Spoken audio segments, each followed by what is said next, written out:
Hi, everybody, and welcome back to the Smorgasboard podcast. It's been a hot minute, but that's the way that it is. As always, I'm Parker. That's Josh, Julia, and Chris. And today is going to be an impromptu discussion about DC because they've been dropping a whole bunch of stuff lately, and we didn't really know what else to talk about. So, first things first, new Suicide Squad trailer came out, and that's kind of exciting. We actually literally just watched it like a few minutes ago, some for the first time. So, first thoughts, Josh, go for it. Um, it's been a while since I've been excited for a DC movie. Um, I think this looks better than the previous one, and I liked the previous one, but I can't say this has me overly excited. If I saw a Marvel trailer, I'd be pretty psyched, stoked.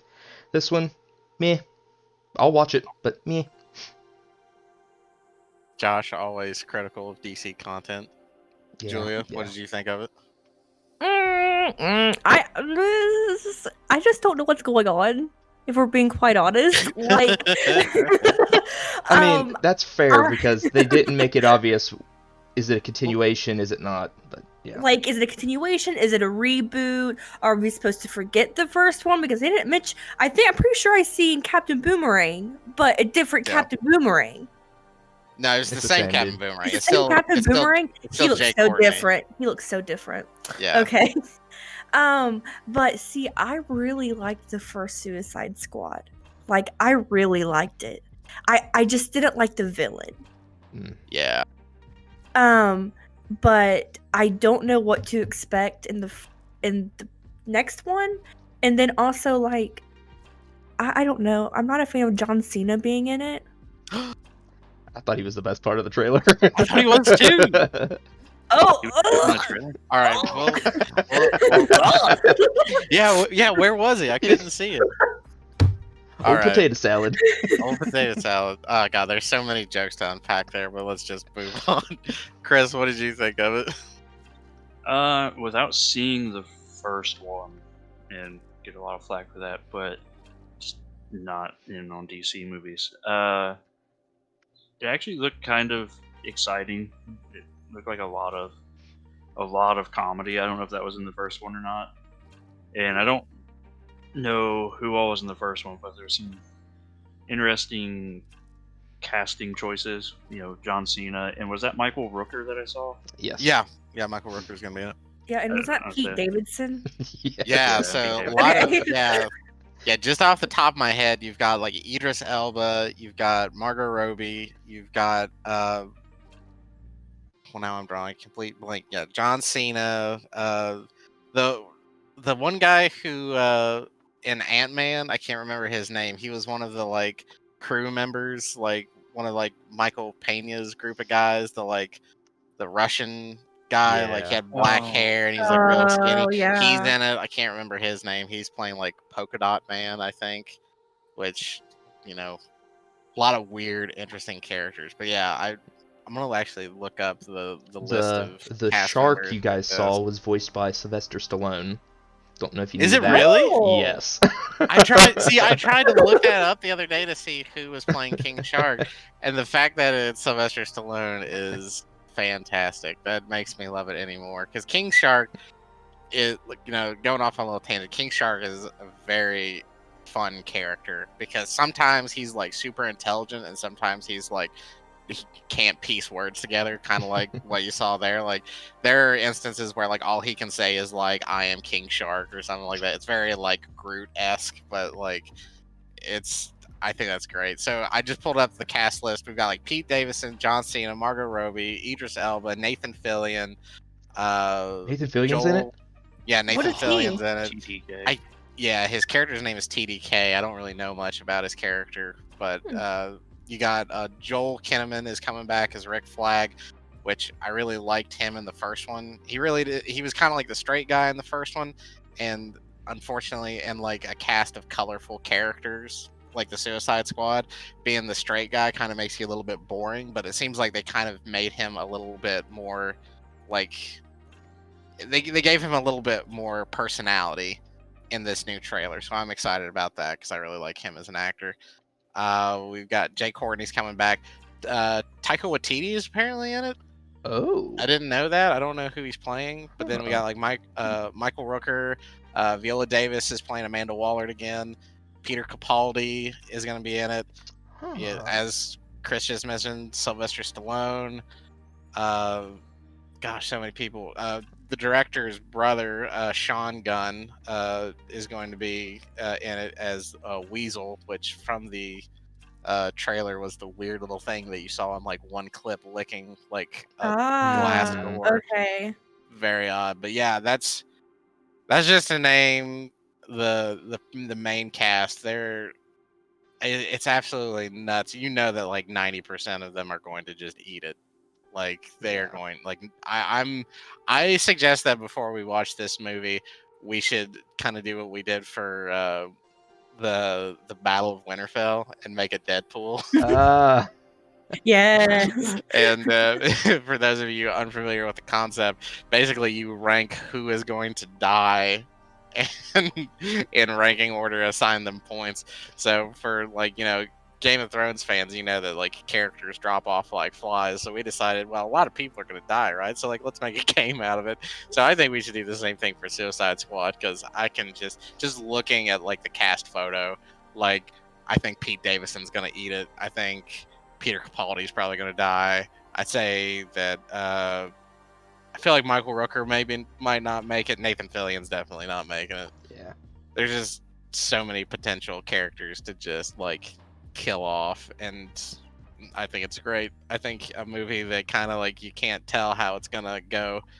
Just comparing like the cast photos from this new movie and the last movie, you can just tell in their faces that they're having more fun on this movie than the last one. The last one, so to give some context, I guess, about the Suicide Squad, the first movie came out and it kind of felt like it was supposed to be like maybe a darker, grittier version of like Guardians of the Galaxy.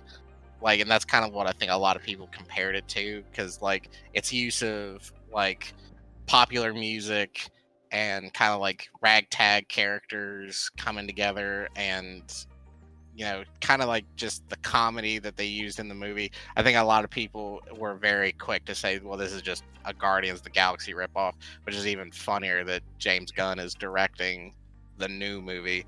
So basically, this movie came out and it got very mixed reviews, I think. And the story wasn't super great. It was kind of hard to follow.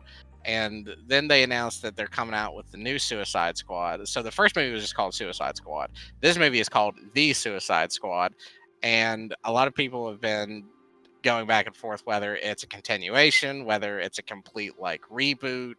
Like nobody really seems to know what this movie actually is, if it's a sequel or if it's just supposed to replace the first movie. Like it's hard to tell. But what's interesting is that there's a lot of overlap, especially with characters. So you've got like Captain Boomerang, who was in the first movie, Rick Flag, Harley Quinn, Amanda Waller. yeah, Waller, like all of these characters who were in the first movie coming back for this one. So it feels like there's going to be at least some continuity. Like I don't see a problem with this being a sequel, because it's like the Suicide Squad changes up so much over time, because the whole point of it, so in DC Comics, the Suicide Squad is basically made up of a bunch of supervillains that have been arrested, and the government's basically like commuting their sentence for sending them on like missions that, as you could guess from the name, are like suicide missions. Missions that like, okay, they're not going to come back from this, but you know what, if they get the job done and they come back, we'll commute their sentence a little bit. So that's like the whole point of the Suicide Squad, and with them going on dangerous missions and team members constantly being picked off left and right, it's not surprising to see like the cast kind of like change dramatically from like movie to movie. So I don't see a problem with this being a sequel, but I don't know. I feel like the first movie left such a bad taste in everybody's mouths, or at least most people's mouths, that they just want to forget it and replace it with this one. So I feel like they didn't do a very good job of, and I know it's hard with a trailer, but to let you know if it's a sequel, if it's a reboot. So I had to do my own research to figure it out, and apparently it is a reboot, but they're just keeping some of the same cast playing the same characters. So it is not going to go off any story elements that happened in the first one.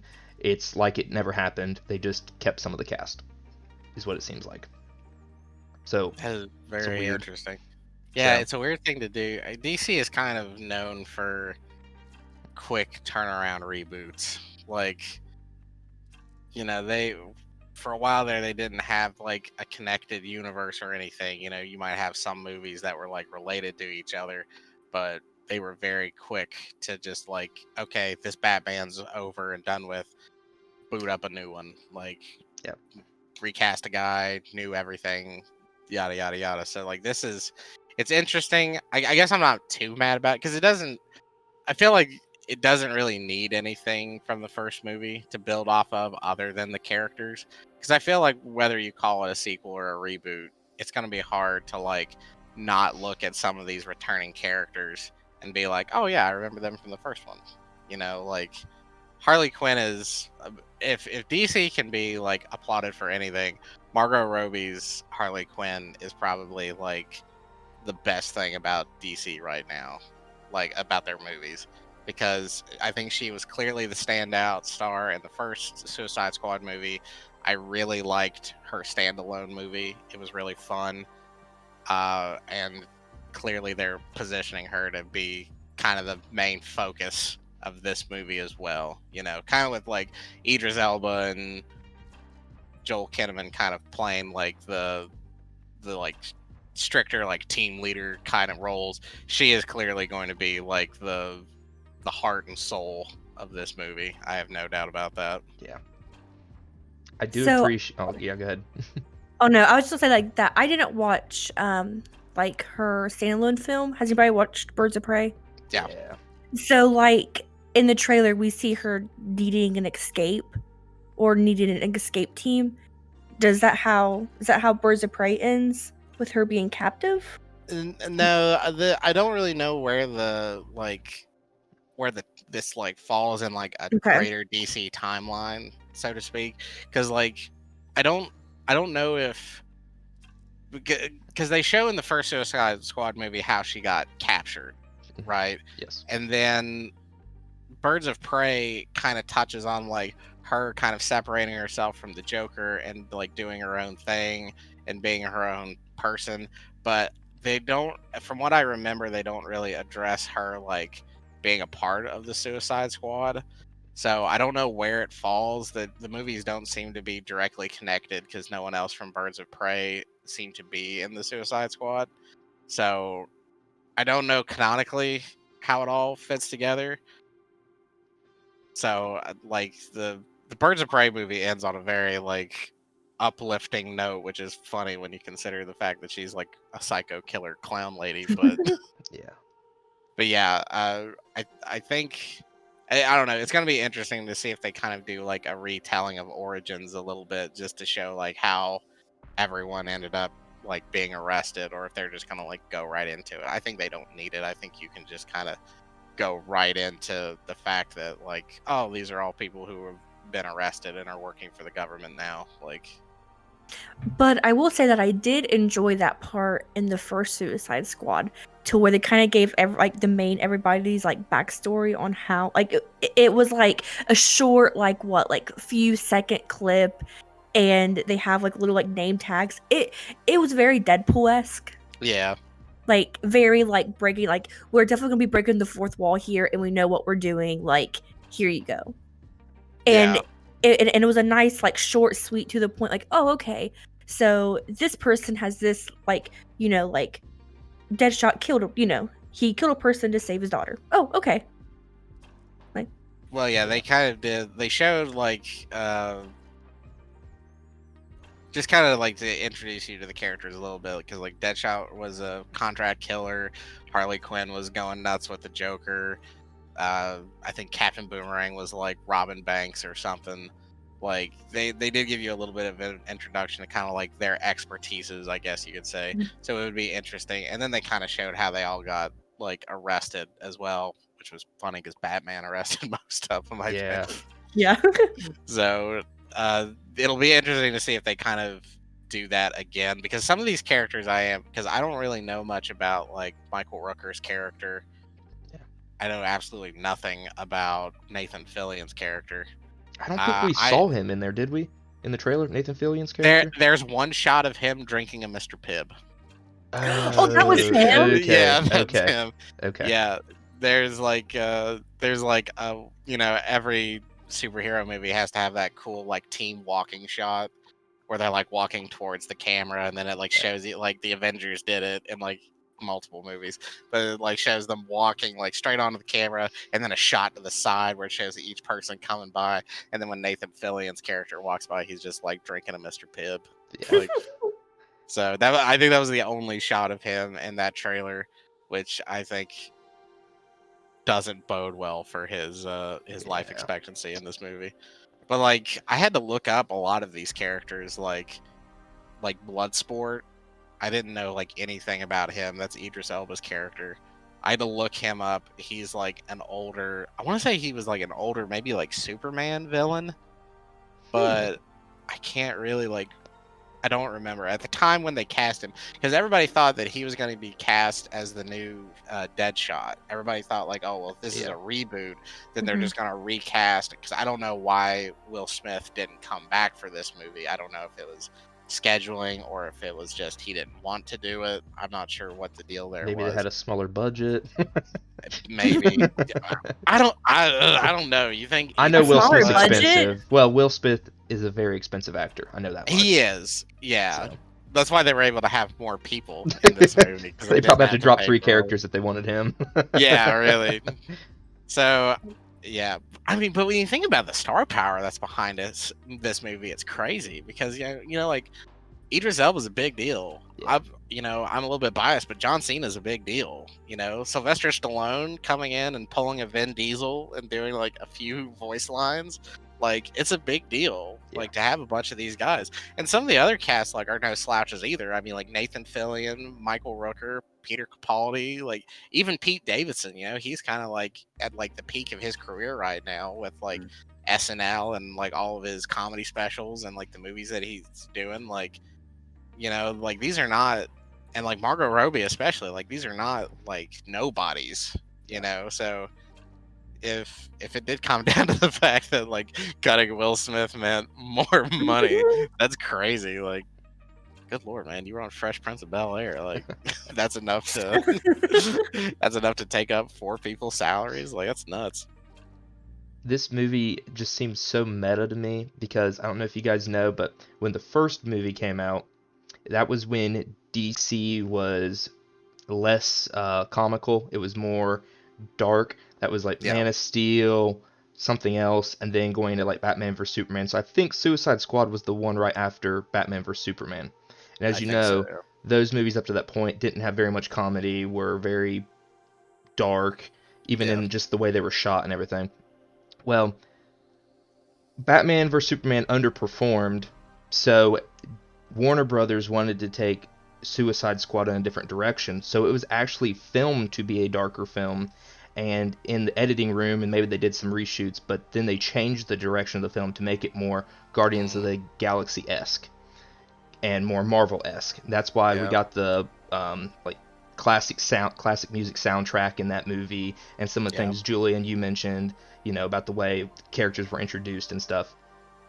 So they kind of changed it to make it more Guardians of the Galaxy-esque, and now here we have James Gunn hopping the fence to DC to direct this, and from the ground up it's being, you know, directed this way. So it just kind of seemed very meta seeing James Gunn do this when the first one was trying to imitate some of those elements. Right. So I thought this was like kind of cool. Yeah, and then going off of the Suicide Squad kind of being like the pivotal movie of them going and changing tones, you can even see that like seep into like the Justice League. Like the Justice League was definitely leaning more towards the comedic aspect of like that race between Flash and Superman at the end. That, you know, like that, you know, like that was meant to be like more comedic, and and going on kind of a little tangent, I do enjoy the more like comedic parts. That's probably my major issue with DC's because it is so dark and like just dark tones. Even the way that they film it, it's very dark, and you really don't know what's going on if you don't have the brightness up. Like, like Yeah. it's just dark everywhere, Yeah. and like that's just not my cup of tea. Yeah, Yeah.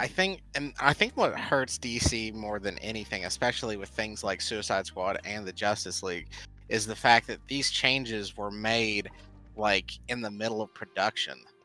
Like it's not like the Justice League was filmed to be a little lighter and a little more like comedic, right? Like that's why, and we'll talk about this after we're done talking about Suicide Squad, but that's why we have like the fan outrage for the Snyder cut of the Justice League, because basically Zack Snyder made the movie that he wanted, the Justice League movie that he wanted to make, and then like Warner Brothers basically took the hacksaw to it in the production room, and then they brought in Joss Whedon to do reshoots. And it's like you brought in the guy who did Avengers to do reshoots on Justice League, and he and Zack Snyder are on like two very opposite ends of the spectrum when it comes to the kinds of movies they make. And especially if you're going to compare his original vision of Justice League to what Joss Whedon came up with for Avengers. So Joss Whedon clearly tried to make it more like Avengers, and he added more comedy, and he took out some of the less serious or more serious stuff and added in a lot like more lighthearted crap. Like there's a scene where I think like Flash like saves Wonder Woman from getting attacked by parademons or something, and they like tumble down, and it ends up like Flash is on the ground and Wonder Woman's on top of him or something. Very like campy, like, oh, ooh, that's cute, like whatever. It's garbage. It's like because it doesn't fit the tone of the movie like at all. Like you start off that movie with like Batman using like criminals to lure out parademons in order to figure out like what the heck's going on, and then you follow that up with a bunch of like comedy shtick, and then there's like a part in the movie where like Aquaman's sitting on Wonder Woman's like lasso of truth, and he starts like getting real sappy and like says Wonder Woman's hot or something. Like it doesn't fit. It's clear, like you can very clearly pick out like what was in the original cut and what Joss Whedon added, and it doesn't make it a better movie. It makes it worse. It makes it confusing and weird. And it's like, and then there are plenty of other things. Like they changed the design of the villain. They changed Steppenwolf. They changed so much. They took Darkseid out of it. Like he was originally supposed to show up in the movie.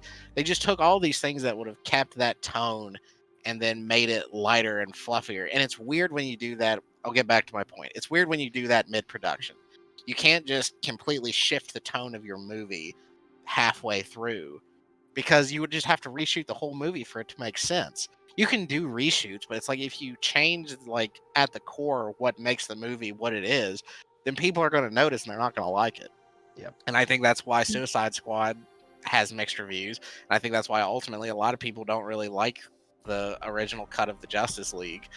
And I think this movie already is like way above those two, because from the ground up it was made this way. Like they started off with, okay, we want something that's going to be a little more lighthearted, but still kind of have that like raunchy R rating. Like clearly James Gunn was like, I want to do what I did with Guardians of the Galaxy, but I want to like push the envelope even further, because that's kind of like where James Gunn lives. Like he kind of lives in that like R rating. I feel like he kind of had to pull back a little bit for Guardians 1 and 2, and now DC was like, have at it. Like we're DC, we're gritty, we're dark, we're R rated, like go for it. So I feel like this is like ultimately the movie that probably the superhero movie that he's been dying to make. And the fact that he's making it from the ground up and not having to like rework and reshoot and change the tone and do all this like weird stuff, I think it's already making this probably one of the it will probably be one of the best DC movies to come out like out of the past like 10 years or however long since Man of Steel. The bar's pretty low to pass. Yeah. the best DC movie. Yeah, absolutely. This will probably become the bar. You know, like I and if it works, then like here you go, DC. Here's your like here's something to work off of.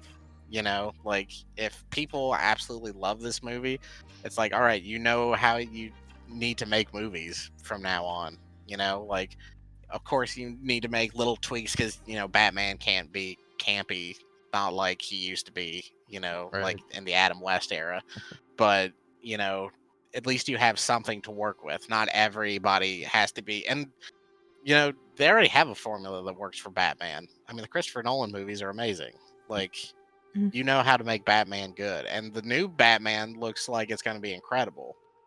And I never thought I'd say that about a Robert Pattinson movie, but here I am. You know, like the last trailer I watched for it was fantastic, and I can't wait for that movie. So hopefully DC's on an upswing, and I think the biggest thing DC has to get down is their consistency across the board.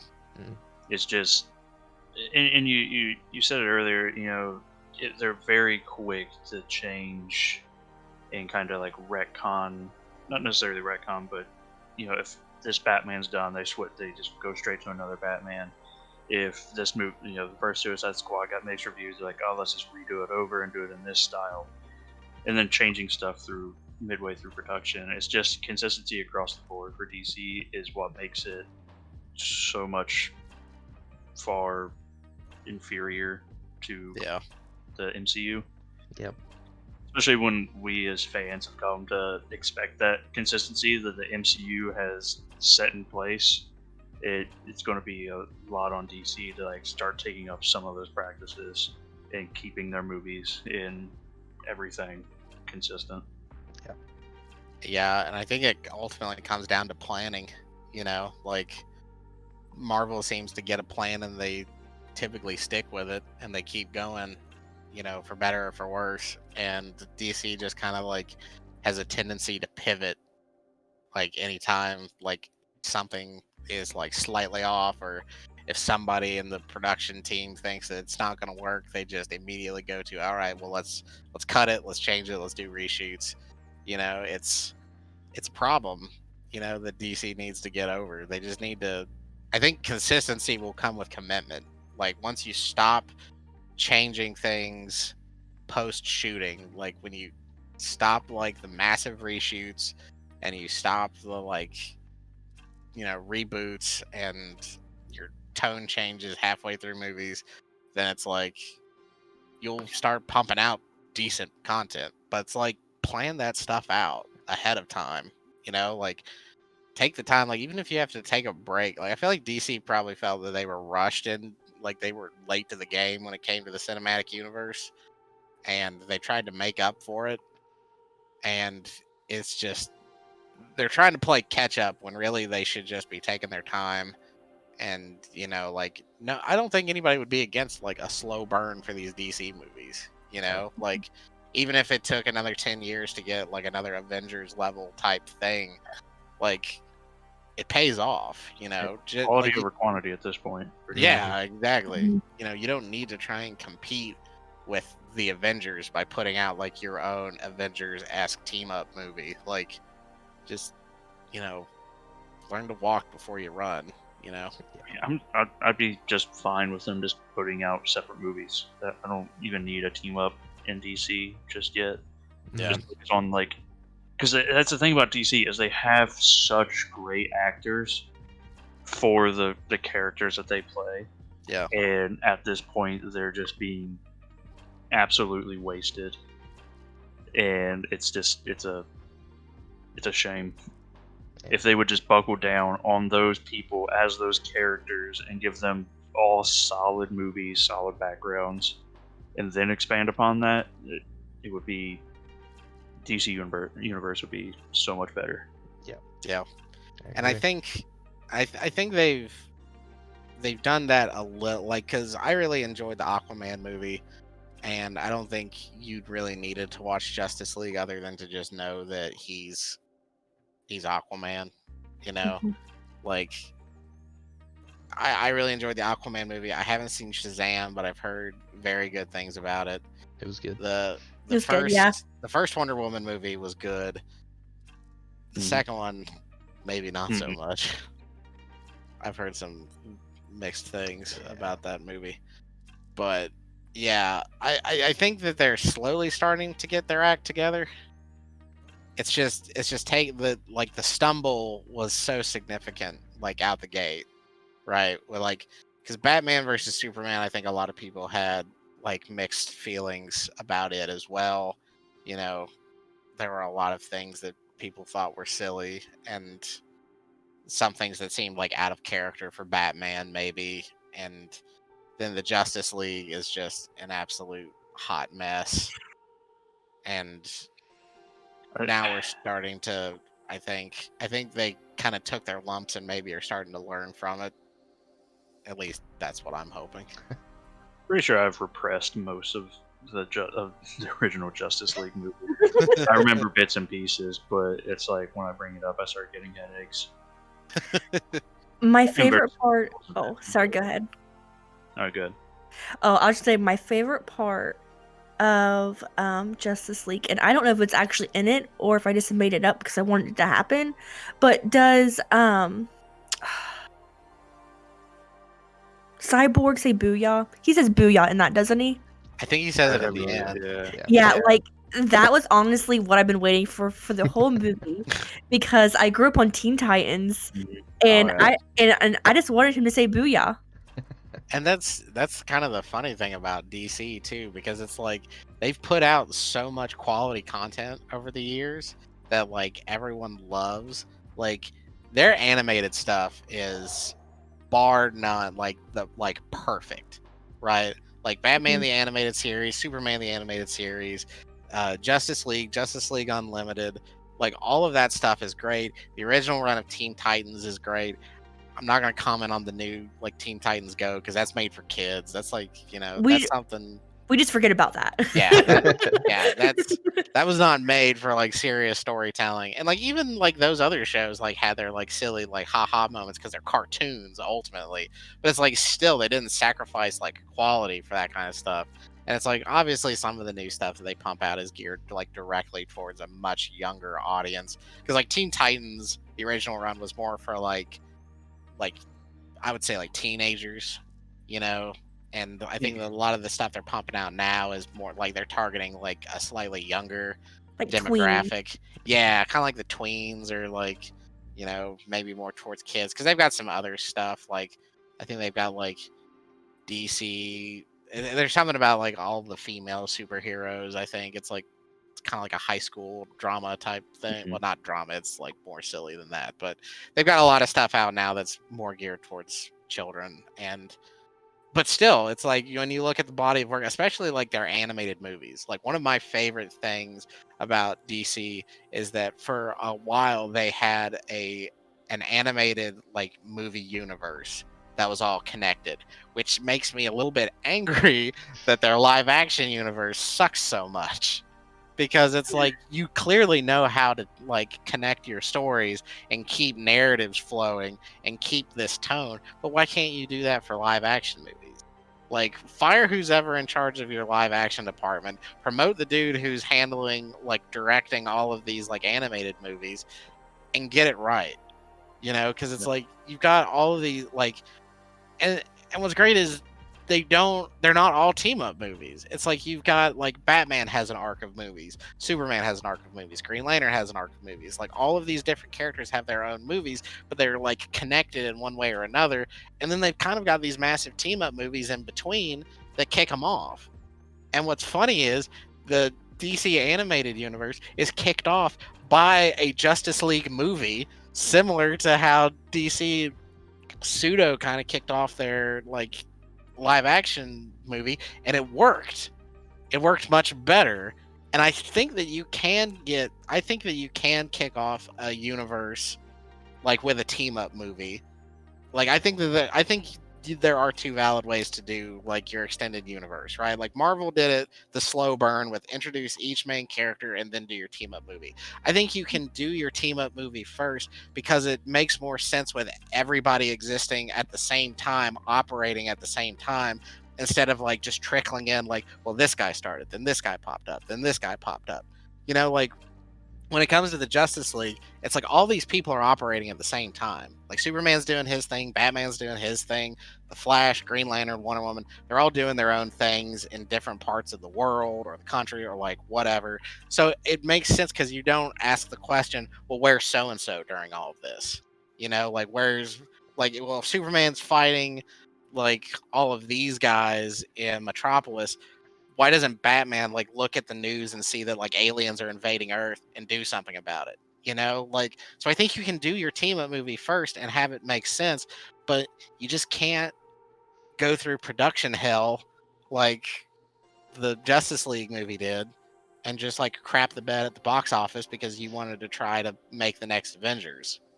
Like just I'm probably too heated about this, but just plan it out better and just stick to your guns and stop changing everything just because you think it'll appeal to like a broader audience. Just have confidence in what you make, I guess.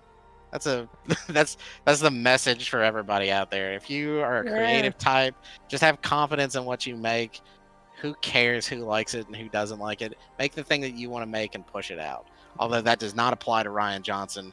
Do not make the Star Wars movie that you want to make. He's the exception to the You rule. had your shot, now leave. you messed it up big time. I think that Parker's quote should be on an inspirational poster now. Just like me really red in the face pointing like Uncle Sam. Like Stick with your guns. stick with your guns. Make what you want. Except Ryan Johnson. Except you, Ryan Johnson. A little asterisk down the bottom. Yeah. You ruined Star Wars. End quote. Yeah, I think just a big thing is like when a new Marvel movie gets introduced and they say we're going to do, this hero and give them a movie, everybody is excited. Yeah. When DC releases a movie and they say we're going to give this hero a movie, everybody like hesitates.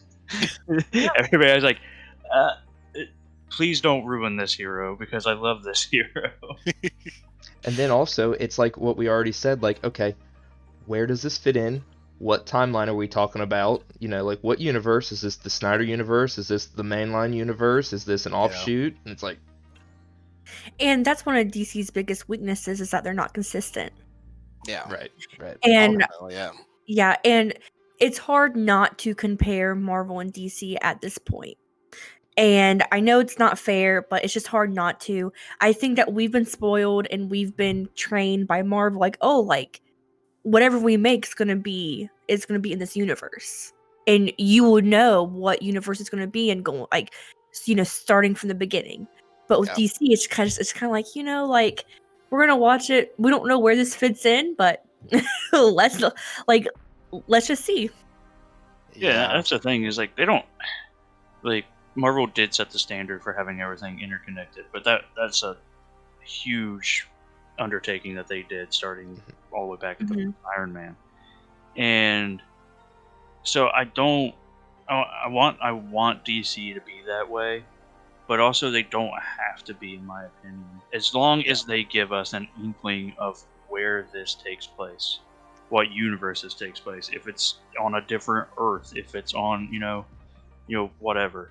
Like, as long as they give you an inkling of where this takes place and what kind of timeline it takes place, then it'll be fine. They don't have to be as intertwined and interconnected as what Marvel movies are for me. Yeah. They just have to be better. Good. they have to be better in some way, shape, or form, moving up to the good scale on things. Yeah. That's a really good point, Chris, because sometimes I think I forget, and I'm very guilty of this, that everyone sees movies like I do. I know us here, we're in the niche. Like it's almost a religion for us, these superhero movies, okay? You know what I'm saying? Like, we research the movies, we know who directs them, we know where they fall on the timeline, but then I have to take a step back sometimes and realize the majority of the people that watch them are like my parents. They'll go to the theater or they'll flip it on TV.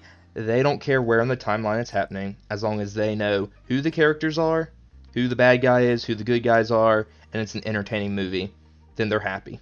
They don't care where it falls in the timeline. And I need to take a step back every once in a while and realize that that's the vast majority of people, you know. Yeah. So as long as they get that message across, it's usually, if they can make a good movie and they can get the majority of the audience on, then it's a success. Well, Yeah, those I mean, people are wrong. yes, they are true. If they don't bleed comic book knowledge, they don't deserve to watch these movies. That's not what I said. I just said they were wrong.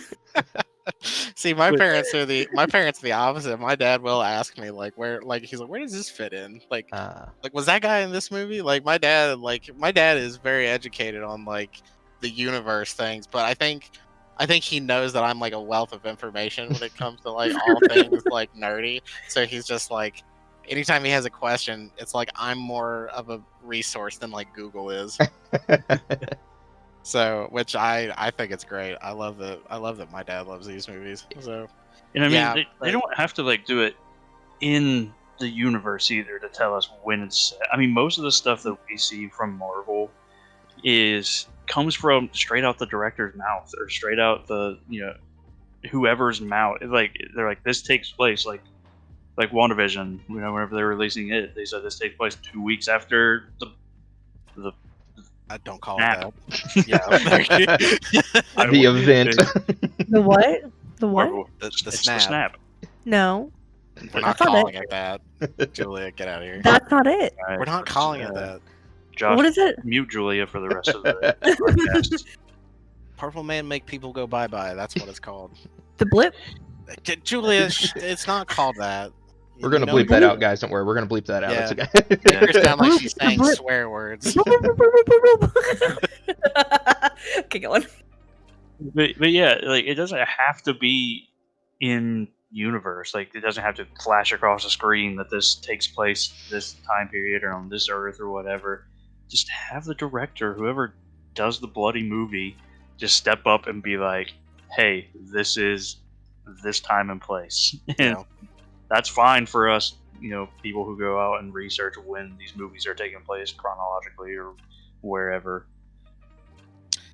Yeah, I think it is just a mess and I think a lot of things also plagued them with like actors no longer wanting to reprise their roles, like with Ben Affleck stepping down as Batman. That's a big shot, right? Because it's like you think about all of the mainstays in Marvel, right? Like everybody who's playing like the real big characters, like they're in for the long haul. They're in until their characters are done, basically. And if you're going to commit to something like this, you need to commit, right? Because it's like if they come to you and they say, listen, this is a long-term deal. We want to do this many movies, like this is what we want.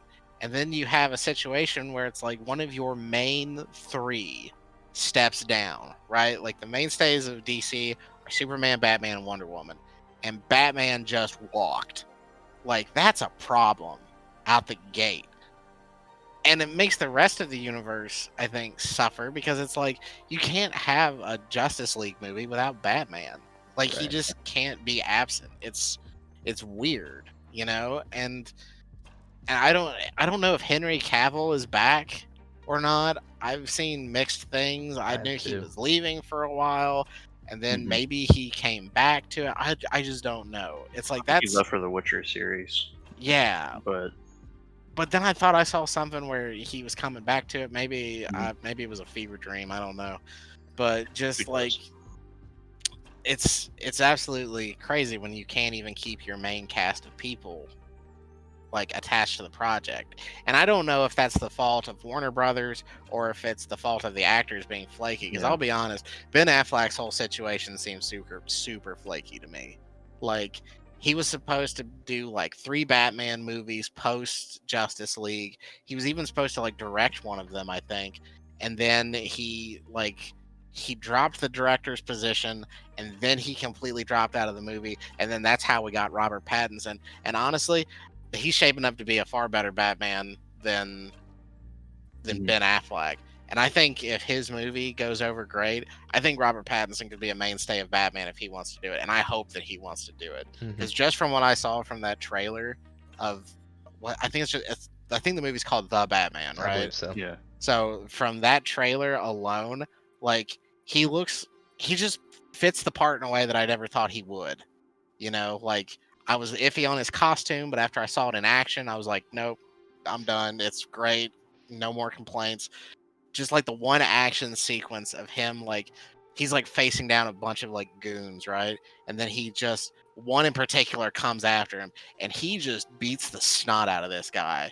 Like, and it's like no motion is wasted. Like he's hitting him with like pulling his fist back to hit him with like another punch. He's hitting him on the backswing. He gets the guy down on the ground and just like does that Batman overextended, like the guy's knocked out, you don't need to hit him anymore, but you hit him 3 more times just for good measure. Like, it's the brutality of Batman, and Robert Pattinson of all people has encompassed it better than probably any other Batman thus far. Like, I'm just in awe of him as Batman, and I hope he wants to be Batman for like the next 20 years.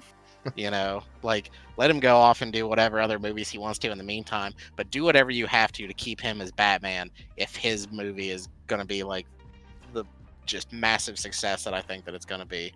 And I'll probably have to eat those words if it flops, but I just feel like it's not going to. I don't know how it can after watching that trailer. Yeah, I think that DC needs to find actors who are genuinely excited, like the Marvel actors are. Yeah. About the character that they're going to reprise in a film.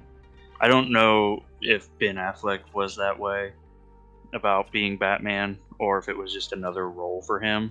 Yeah. And then I don't ever remember Ben Affleck being like a flaky actor on films, but you know he's never done anything like long term like this before. The So longest thing, the only thing that he has done long term is just be in Kevin Smith movies, and that's because they're like big buddies. And Kevin Smith is really like, you know, you would think that Ben Affleck would be super big into comics because like that's Kevin Smith's life, right? Like he is a big comic book guy. He has a podcast about like comic books and superhero stuff. Like I think he even owns like a chain of comic book stores. Like there was a show on A&E about it, like people coming in and like, you know, discussing like some like the more like rare comic books that people were trying to sell and like all that kind of stuff. So it's like you think that being that close to a person like that, he would be super like stoked to be playing Batman, but clearly he wasn't. He stuck around for like, well, I'll say 3 movies because he did make appearances in Suicide Squad. But you know, he stuck around for a little bit, and then when like the big commitment started like staring him down, he just like peaced out. Yeah, and I don't know if that's on him or if that's on the inconsistency of DC. Yeah. So I can't really judge either way because it could have been, you know, he saw how, you know, Batman vs Superman went in Justice League and how he was, you know, how it was viewed overall, and if that wanted to like, you know, tarnish his acting career if it kept going on with bad movies, you know. And I think any actor should feel that way. You know, why be in consistently bad movies and be known for that? Yeah. But yeah, it's just they need to find. I hope Robert Pattinson is like a huge Batman fan in some way, or that he's just, you know, really. I hope he does run with it for like the next 20 years or whatever, because that's what DC needs. They need people who are like genuinely excited to play their roles and who want to be in it for a long term. Yeah. Because once again, that's the standard that Marvel has set. And it sucks for DC, it really does. But it's like you got it. It's something that they got to do. Yeah, absolutely. Best case scenario is that Robert Pattinson becomes as well known with the role that our kids are surprised that Christian Bale or Michael Keaton played Batman. You know, that's best case scenario, is he becomes the defining role of Batman. Oh yeah, seriously. And I think that's the kind of the best case role for anybody that picks up a character that's kind of been like portrayed by like multiple people, you know, because like for anybody who plays James Bond, you would think that they want to be like the defining James Bond, right? Because it's like our parents, like for them, Sean Connery will always be like James Bond, right? Yeah. And like every actor who picks up that mantle, it's like, yeah, you want to pay homage to the guy who did it right the first time, but you also, if you're not trying to be like the standout character, like, you want people to remember like, oh, he played the best Bond or he played the best Batman. Like that should be the goal that everybody kind of like goes into it with. And I feel like Ben Affleck probably just didn't feel that way about Batman. But from what I've seen about like interviews where people asked Robert Pattinson about playing Batman, like I think he wants to be that Batman. I think he wants to be like the new Batman that everybody remembers as Batman. And I saw an interview where Christian Bale was talking about, like somebody asked him about what he thought about, because I think for us Christian Bale is Batman. Yeah, That might be, Yes. yeah. Like he's our Batman, right? Because the Nolan movies were just phenomenal, and those came out like at the perfect time for all of us. We were in like high school, and it was just perfect. And they asked him like, well, what do you think about Robert Pattinson being cast? And he said, he's like, I think he's going to be fantastic at it. He's going to be a great Batman. And when our Batman is praising the new guy coming in, Right. like that's pretty high points for me. It's like, because Christian Bale is like the standard for me right now of like who's going to meet that. And if he says that Robert Pattinson is going to do a good job, I'm like, all right, man, he's got my endorsement. And that trailer for the Batman, if anyone out there hasn't seen the Batman movie trailer for the movie that's coming out, I think it comes out I don't think it's this year. I think it's next year. 2022. I think it's 2022. For that movie, like if you haven't seen that trailer, go watch it. I'm going to warn you, it's brutal, but if you're a Batman fan, it's going to be right up your alley, because it sets the tone so great. I feel like it kind of has that darker tone that Batman needs, and it kind of feels like the Nolan movies to me, not like the Snyder movies. So I'm full on board with it. I could talk about how great it's going to be for hours, but I'm going to stop talking now. Yeah. So I pulled up the film list of the current DC movies that are out right now, and then the future films that are coming out. So all of Hang on this. a second, Parker. Are you going to read them off? Yeah. We should all give a thumbs up, thumbs down on our general opinion of the movie. So we kind of, well, never mind. We can't do that. We'll all go around and say like or dislike. We should do that. Okay. Yeah, that's a good idea. All right. So first movie, of course, was Man of Steel. So Josh, we'll start with you. Go to Julia, Chris, and then me. That's a big thumbs up for me. Haven't watched. Okay. Oof. So for me, probably one of the best DC movies right now. Yeah, definitely a thumbs up for me as well. Great movie. All right, so after Man of Steel, we've got Batman versus Superman: Dawn of Justice. It's going to be a thumbs down. Figured.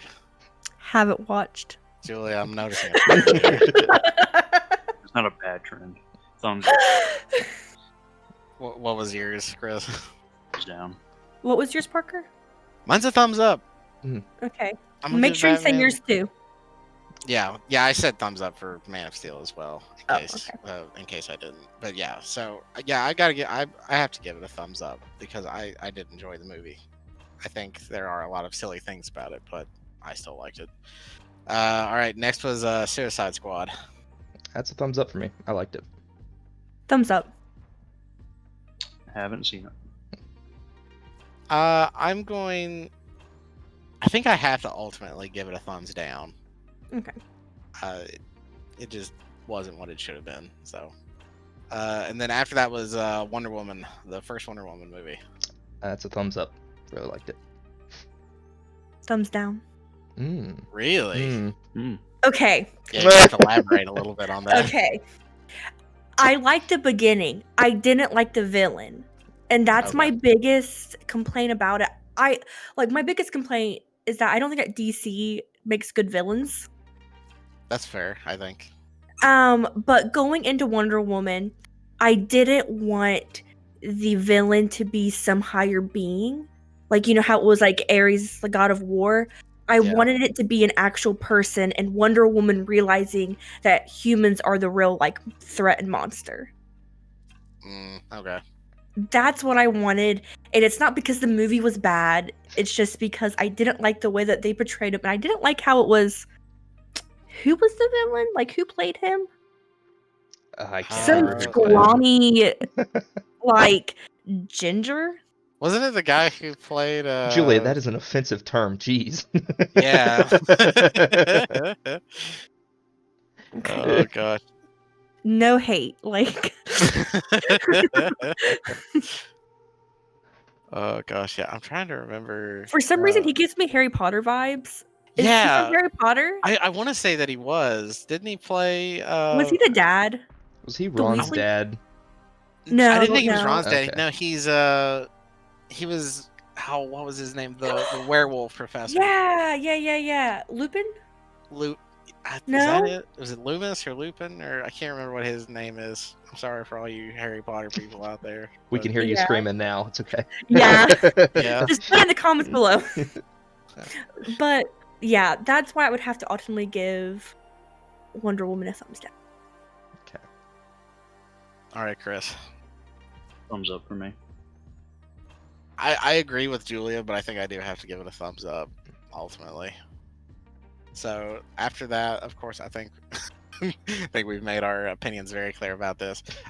Next up was the Justice League. Yeah, it's thumbs down. You're muted. I'm muted. Oh, Push to we didn't talk, hear that you. didn't work, Oh. or Oh, you might pick it up. my bad. I'm thumbs down on that one. Thumbs up. Oh, Julia, what? Julia with all the controversial picks tonight. What the heck? I didn't hate it. I agree with what Parker said earlier about how the tone was weird and how the tone was really wishy-washy.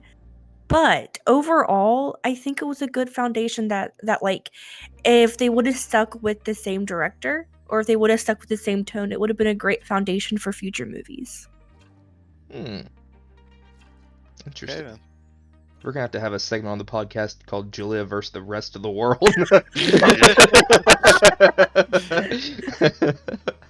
If somebody could make like a Scott Pilgrim versus the World Oh. draft like that, that'd be great. All right, Chris, what do you think? Double thumbs down. Ooh. I hated the movie. Ooh. Hated it. When you CGI your main villain to the extent where it's just nothing but CGI, and you replace the villain in production, Ooh. and you CGI parts of Henry Cavill as Superman, like it's a Yeah, god awful disaster in my book. Yeah. And yeah. that's why I have repressed so much of this movie. I'm sorry, Julia, but it's nowhere. Like on a scale of 1 to 10, it's not even on the charts for me. Oh my god. Wow. Giving it a 0 just isn't. It doesn't send the right No, message. It doesn't. These need to learn from their awful mistake. Yeah, that was Justice League. So yeah, I think I have to give it a thumb. I have to definitely give it a thumbs down. After I haven't watched the Snyder Cut yet, but am either. I've seen some stuff from it that automatically makes some serious improvements. Like for just to name a few off the top, like they went with the original design for Steppenwolf, which makes him look far more like an alien than some just like cosplay dude. Like the like in the original cut, the villain looks like a dude who's cosplaying as the villain. But in the actual like Snyder cut, he looks more like alien like, more threatening, less like humanoid. Like it's a much better design, and the fact that they didn't go with it is baffling to me. Like why they changed him so much and made him look so bad. Like it's whoever signed off on that needs to be fired, because that was just terrible. So like that automatically bumps it up. And then there are also a few just like really interesting shots that it's like when you compare shots that Joss Whedon did to shots that Zack Snyder did, like there's this is a weird one that I saw on TikTok. There's this shot where like Batman's like coming down into the Batcave or whatever, and you have a backside shot of like you can see like the back of Wonder Woman and then Batman like coming down the stairs. and it's kind of a weird shot. Like, it's mostly her butt in the shot. That's a Joss Whedon shot. It's like, why? And when you look at the original, like, Zack Snyder cut, it's just Batman coming down the stairs. It's like, what does that add to the movie? Joss, like, Sweden, like, what? Like, what's the point of that? And it's just like weird, dumb things like that that just make me hate the original one even more now that I know what Zack Snyder actually wanted to do. And it's frustrating, and I'm on the edge of giving it 2 thumbs down with Chris, but I'm going to go with my original, like, right out of the movie feeling about it and just give it a thumbs down. So, but 2 yeah. thumbs down was my right out of the movie feeling. No, I know. Yeah. 100%. Yeah. All right. And so now we're kind of getting to the point where I think they've kind of pivoted, where DC maybe kind of picked the ball up a little bit after, like, massively stumbling and kind of pulled themselves up a little bit. And that's with Aquaman that came out a year after Justice League. So, Josh, what do you think? I think I might be in the minority here, but I'm going to give it a thumbs down. What? Aquaman just did not do it for me. It just did not do it for me. All right, now it's Josh versus the world. I guess so. Anyway. Julia. As a standalone movie, thumbs up. Okay. As a continuation off of the character that we were introduced to in Justice League, thumbs down, because his tone completely changes. Yeah, that's fair. But I mean, like, if they're wanting to pivot their tone, great job. But make it a little bit more subtle and not like smack in your face, like, you know, the Aquaman that we've seen in, you know, Justice League minus Joss Whedon's like little tweaks. He was a serious, brooding, like, I don't want to be here, to the Aquaman movie to where he's like a fun-loving, like, hey guys, like, what's up? Like, yeah, like basically Jason Momoa just being himself. Yeah. Like, yeah. But standalone, thumbs up. All On right, that point, since I make sure that the Justice League isn't a film in my book, as a standalone movie, thumbs up. That I'm actually surprised, because Chris kind of has a hatred of overusage of CGI, and that's the whole movie. And Aquaman is a lot of CGI. I stated this before in the argument of my hatred towards CGI. It can be done really well. Marvel uses CGI really well in most cases, and there's no way, shape, or form that you're going to do an Aquaman movie without CGI.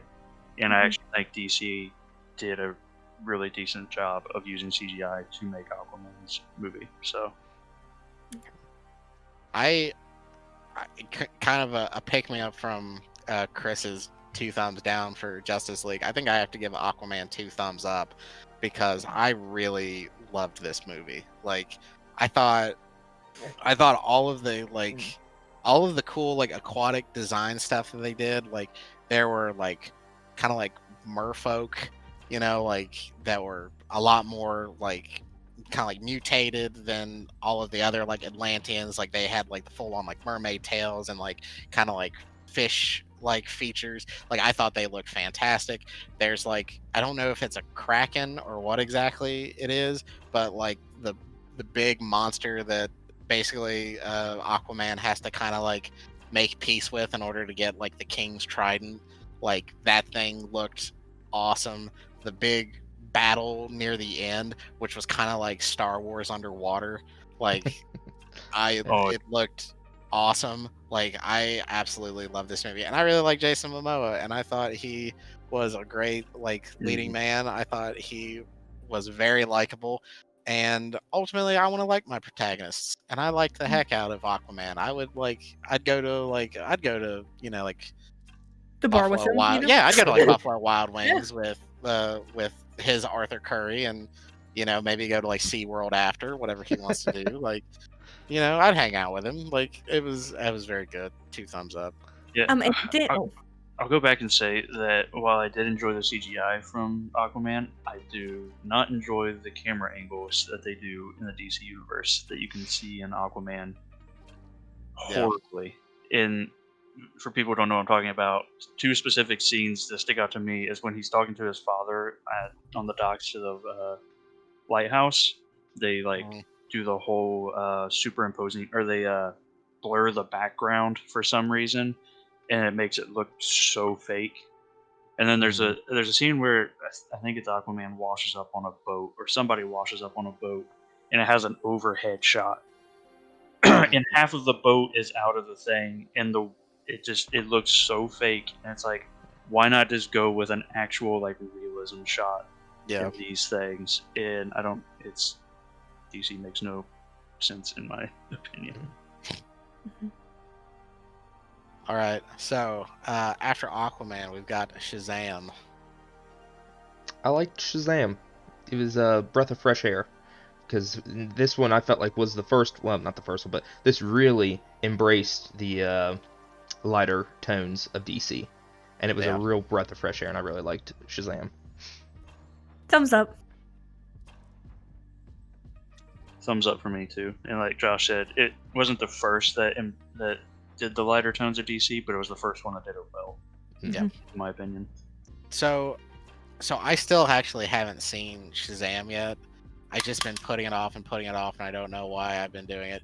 But ultimately, I really loved the casting of Zachary Levi as Shazam. I thought that was perfect, and the fact that he took that role, like he took the responsibility of that role very seriously. Like if you've seen Zachary Levi in anything else, like you wouldn't expect him to be a big like muscle guy, right? He got absolutely like shredded for this movie, and like hats off to him. Like he committed, man, and just went for it. And what I've seen out of Shazam, I have really liked. So I'm really looking forward to it. Take it for what it is, but I'm going to give this movie a thumbs up without even seeing it, just because I think it has so much going for it, and it's proof that not all DC heroes have to be dark and brooding and have tragic backstories.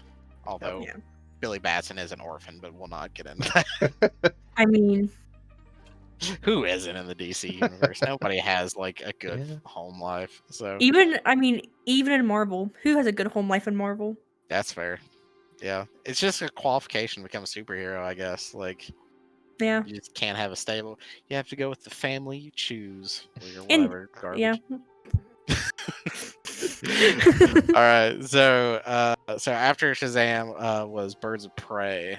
So Josh, what'd you think? I was on the edge with this one. I think I'm gonna have to go with a thumbs up on it though, but it was right in the middle for me. Haven't watched it. Me either. Hey. Well, I've watched it and I give it a big thumbs up because it was, I think, along with kind of your guys' or feelings towards Shazam, I thought it was a nice breath of fresh air into like the grittiness of DC. It was very comedic, very lighthearted, and Margot Robbie is a great leading lady. So Yes. thumbs up, definitely. So here's gonna come an interesting movie, because two of us I know we talked about this beforehand. Two of us haven't seen it. Two of us have, and I already know what their votes are going to be. So after Birds of Prey was Wonder Woman 1984. I'm gonna have to give it a thumbs down overall. Figured. Haven't watched it. Big ol' thumbs down for me. And it had so much promise coming off of the first Wonder Woman movie, and they blew it. And like I said, it's just DC wasting actors again. Yeah, I haven't seen it either, but I've just heard nothing good about. Like, I haven't heard one redeemable thing about this movie. And to be honest, based on the trailer, it seems super confusing. Like, this might be spoilers for anybody who hasn't seen the first Wonder Woman movie, but like Chris Pine's character Stephen Trevor is back, but he supposedly died in the first movie. and the Mhm. trailer doesn't. The trailer just pulls him back in, and it's like, oh, he's back. Like what? Like that doesn't make any sense. And It's even weirder than you think. oh, It's even God. weirder than you Oh. think. Oh Yeah. boy. All right. So there's that nonsense. And then there's a scene in the trailer where she's like using her lasso to ride lightning bolts like in the sky. Like it's so it looks so dumb, and like whoever thought that was a good idea needs to seriously rethink what they're doing. So yeah, Wonder Woman probably not the best movie. A big stumble after the last 3 movies for sure.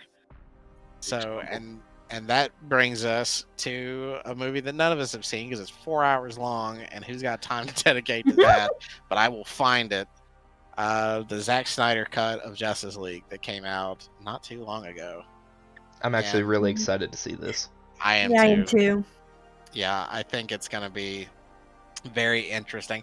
As much as I don't want to, I feel like I need to watch Justice League, the original cut again, and then watch this one so that I can. And I really want to do them close together, but it's like Do you want that's to like a dedicate 6 lot. hours? that's a full day. Like that would be a whole Saturday of just watching Justice League. I just don't know if I can do that. That's I ain't touching the original info. So. Yeah, And I'm doing a hezzy on the Snyder cut, to be honest. It has a lot of promise, but just Yeah. PTSD I have from the first Justice League movie. It's going to be a big stepping stone. It probably won't be like next year before I get to watching it. See, like I've heard great things about the Zack Snyder cut. Like one of my buddies recently watched it, and he talked nonstop for like a weekend about it, about how amazing it was. So that gives me hope. Even though I like the first Justice League, the first Justice League did have its issues, and I'm not blind to that. But I'm really excited to see the Zack Snyder cut. Yeah, definitely. It's gonna be a tremendous amount of work to even just like psych myself up to sit down and watch this movie for 4 hours. Probably gonna order a pizza and maybe like get a tub of ice cream and just be ready. So yeah, so that is basically the current slate of DC movies that are contained within the DC Extended Universe. We won't go into major detail, but future films that will be coming out over the next couple years. We got the Suicide Squad movie, which will be coming out later this year, and then we have a Flash movie, which should be interesting. A sequel to Aquaman, and a sequel to Shazam as well. Ooh. So So, that's those are good like people to build this franchise off of, because Jason Momoa and Zachary Levi seem to love what they're doing with their characters. So why not build off of these two even more? same actor that played Flash in Justice League. Yes, Ezra Miller will be. I liked him as Flash. I did too. I just think he was in a bad movie. I Yeah. think that ultimately was his biggest issue. And I liked the cameo that he had in the, if you watch the CW, like DC stuff, he had a cameo actually in their last big event.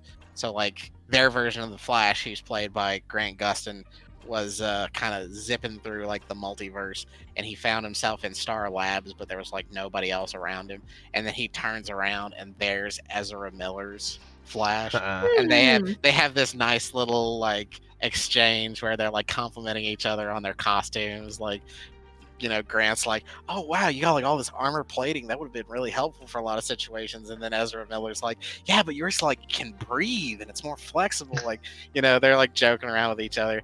And I think the Grant Gustin version of Flash actually calls him the Flash for the first time, because he says like something like we're the Flash or something like that, and Ezra Miller is like the Flash. Like he does, like he's never heard that before because he's never been called the Flash in like any of the other movies that he's appeared in. So like that could be, so that in the way that scene is shot is extraordinarily cinematic.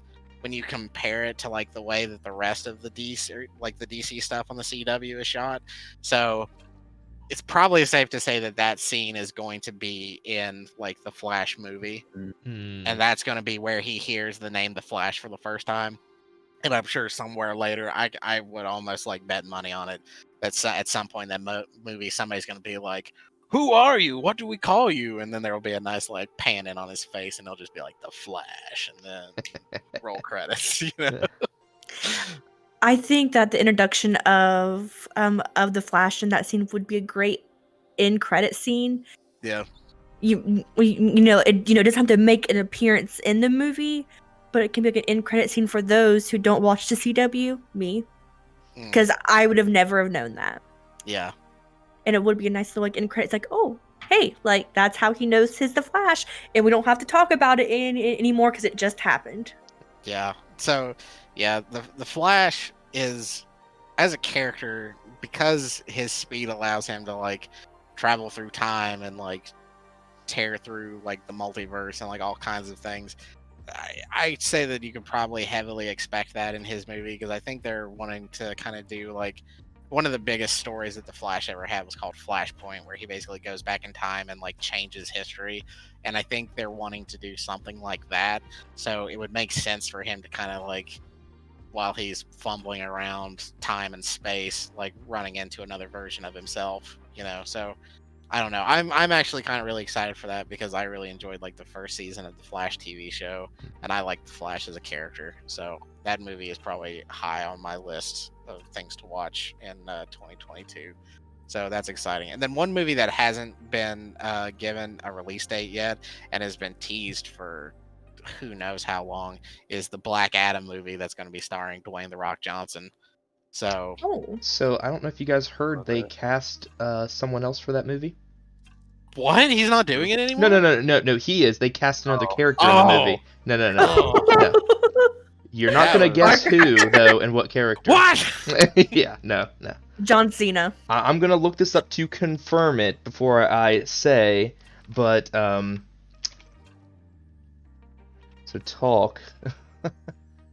Yeah, so if he doesn't do this movie, I'll be, because he's been hyping it, because like The Rock seems to genuinely like want to do this movie and be this character, because he has posted so much on social media about like every time DC does like a big event, he's always posting about it. Like he's chomping at the bit to be Black Adam and show up, and I can't see anybody else doing it now, because he's just, I don't know, he's just attached to the role. He's been attached to it for so long now. I want to say it was even back like around, I think it was 2014 when they started like teasing that he was going to be playing Black Adam in something, that in the DC universe he's going to be Black Adam. So if he's not, I'm going to flip. So I hope that was enough rambling for you, Josh. Yeah, this was confirmed. This was on this person's official Twitter. I just want to make sure, because I saw it on Reddit, which is very uncredited. Yeah. But Pierce Brosnan is going to play Dr. Fate in Black Adam. Yeah. So for those that don't know Dr. Fate, I don't know too much about him, but it's pretty much yeah, you go okay, go for it, Parker.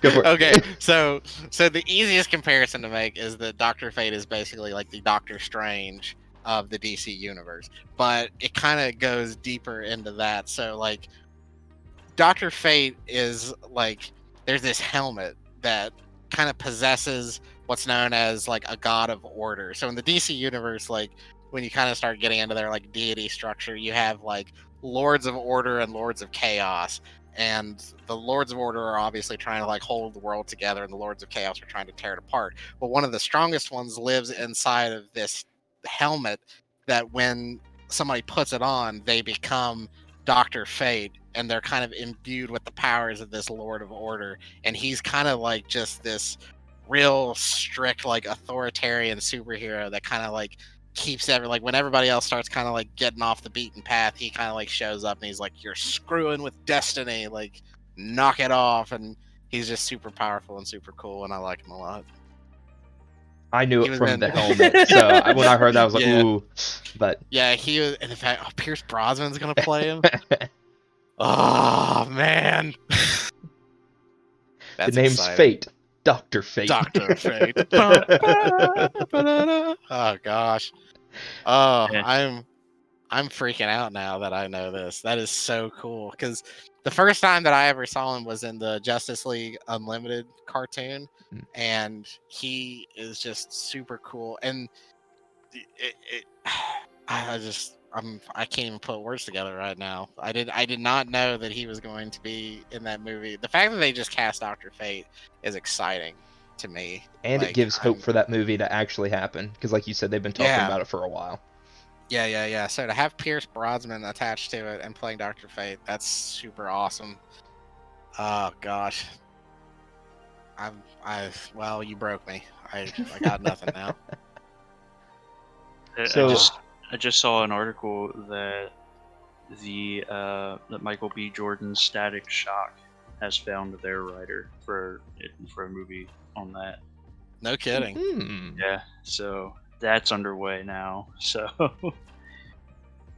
which I was gonna say, I want them to do a Static Shock movie because I grew up watching Static Shock. Yeah. And yeah, so that'll be interesting to keep an eye on too. Yeah, so I'm looking through the Black Adam. Like there's a very small excerpt on Wiki about the Black Adam movie and who's kind of attached to it and what characters. It looks like they're actually going to introduce the Justice Society of America, which is kind of like the precursor to the Justice League in the comic books, in this movie. And that's kind of where Dr. Fate is, because he's a part of the Justice Society of America. So they're also introducing a couple of other older DC heroes, Cyclone, Atom Smasher, and most notably, I think, is Hawkman, who's made probably more appearances in like Justice League content than like the other two. So now I'm excited for this movie, and it doesn't even have like a release date set. Like, oh gosh, yeah, this is awesome. I'm very excited. Now I'm more excited for Black Adam, a movie that's been teased for years and like doesn't even have a release date set. Because this article says Black Adam currently has an unspecified release date due to principal photography being delayed as a result of the COVID-19 pandemic, after it was previously being scheduled for December of 2021. So they were supposed to start doing principal photography at the end of this year, and now that's going to get pushed back. So it could be like, oh man, it could be like 2025 before this movie even like comes out, and I'm not okay with that. I need it now. Oh gosh. All right. Before we go on a tangent on anything else, I think we should probably go ahead and wrap up this very DC themed episode. If you guys like this, as always, comment, subscribe, like. I know that's not the typical order that people say those in, but whatever. I'm different. So thanks for watching, and we'll see you next time. Bye. Bye. See you.